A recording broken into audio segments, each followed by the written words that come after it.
जी असी आए सा इंडिया के बार्डर के लागे तो सानू बड़ी पुरानी चीज़ एक नज़र आई है। असी क्या भी तुहाडे नाल शेयर कर लईए। बड़ा ज़बरदस्त माहौल है।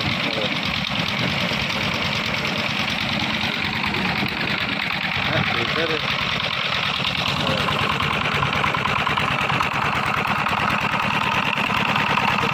भी लगा है।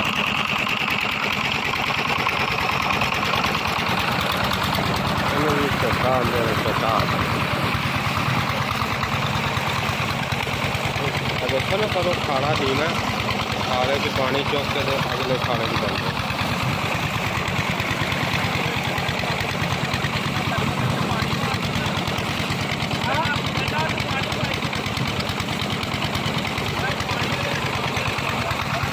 फीटर से डिग्गी बनाई है पानी पाने वाला फीटर ठंडा करना फीटर पर चल चल के गर्म हो जाता है ना तो उसकी वजह से फिर पानी बच पाता।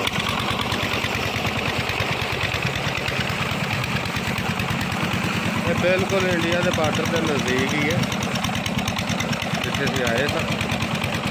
बड़ा प्यारा माहौल है। थोड़ा अंधेरा तो हो गया लेकिन बड़ा ज़बरदस्त माहौल लगन है। नाल रैशान है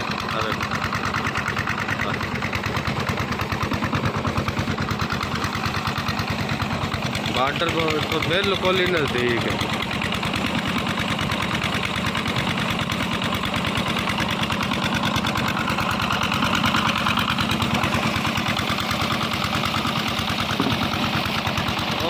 जो दरख्त नज़र आते पे ना उस पर इंडिया की फसल है। सारी इंडिया की पर फसल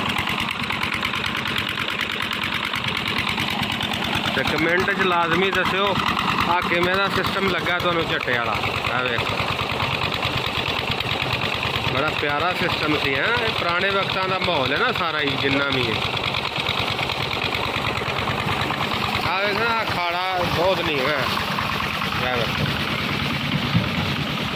बहुत नीमा खड़ा ते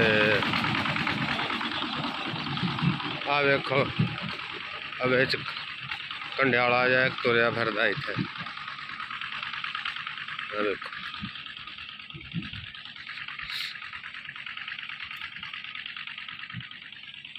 देखो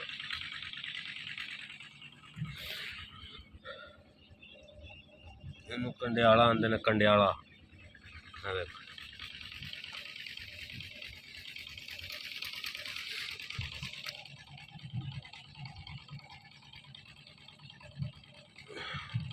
देख लिया जी।